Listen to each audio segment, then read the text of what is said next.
इतनी बड़ी सजा दे रही हो? देखिए, आप समझने की कोशिश कीजिए, मेरी तबीयत ठीक नहीं है और मुझे आराम करना है। बिन बादल बरसात हुई है तो मेरा मूड और तबीयत दोनों ही ठीक नहीं है। कमाल है, शाम तक तो बिल्कुल ठीक थी, फिर अचानक तुम्हें क्या हो गया? अच्छा बताओ, मैं तुम्हारे लिए दवाई लेकर आता हूँ, या तुम्हें जो चाहिए वो लाकर देता हूँ।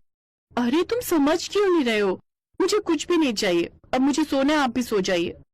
लेकिन बताओ भी तो, तुम्हें क्या हुआ? तुम्हें पता है इस रात के लिए मैंने कितने सपने देखे थे?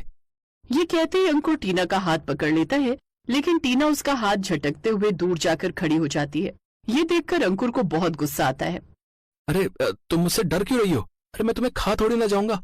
ओके फाइन, अब मैं तुम्हें टच भी नहीं करूंगा। मुझे तो लगता है कि तुम्हारी मुझसे शादी जबरदस्ती हुई है, तुम मुझसे ये शादी करना ही नहीं चाहती थी। ओफो, कैसा बुद्धू पति मिला है मुझे, जो पेट दर्द बताकर भी उन्हें समझ नहीं आया, लेकिन काम की बात छोड़कर बाकी सारी बातें उन्हें समझ में आ गई। अब किस सोच में पड़ गई? यही कि मुझसे पीछा कैसे छुड़ाओगी? मेरी सब समझ में आ गया है, मैं तुम्हें पसंद ही नहीं हूँ, इसीलिए तुम मुझसे दूर भाग रही हो। गुस्से में अंकुर अपना तकिया और चादर लिए कमरे से बाहर चला जाता है। उसे कमरे से बाहर आता देख उसकी माँ उसे देख लेती है।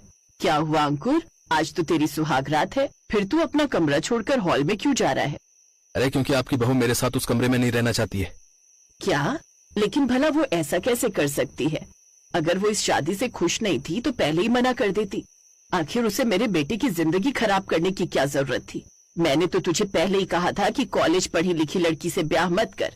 कॉलेज में ना इनके बॉयफ्रेंड शॉयफ्रेंड्स बने हुए होते हैं, जरूर इसका भी कहीं कोई चक्कर ही रहा होगा। कोई ना, तू रुक, मैं अभी जाकर उससे पूछती हूँ। नहीं नहीं माँ, अभी कुछ भी पूछने की जरूरत नहीं है, जो बात करनी होगी सुबह करेंगे। फिर वो सभी सो जाते हैं। अगली सुबह टीना अपना पेट पकड़कर उठती है। आह टीना, चल उठ जा बेटा और लग जा काम पर। मत भूल कि तू अपनी माँ के घर नहीं बल्कि सास के घर पर है। टीना जल्दी से नहा धोकर घर की साफ सफाई करती है, फिर चाय बनाकर अपनी सास के कमरे में लेकर जाती है और उनके पांव छूने की कोशिश करती है, लेकिन उसकी सास राजरानी अपने पैर पीछे की ओर खींच लेती है। क्या हुआ माँ जी, आप मुझे आशीर्वाद नहीं देंगी क्या?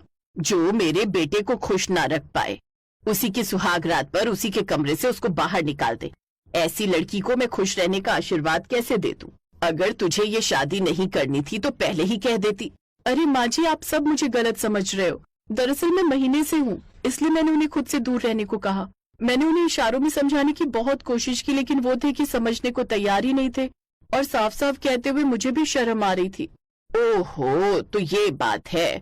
मुझे तो लगा कि तुम इस शादी से खुश नहीं हो। ऐसी कोई बात नहीं है माँ जी, अंकुर जी को अपने पति के रूप में पाकर तो मैं बहुत ही खुश हूँ। वो तो पीरियड्स में मेरा बुरा हाल हो जाता है और पेट में भी काफी दर्द रहता है, बस इसलिए। लेकिन बस कुछ ही दिनों की बात है, फिर मैं उन्हें अपने करीब आने से नहीं रोकूंगी।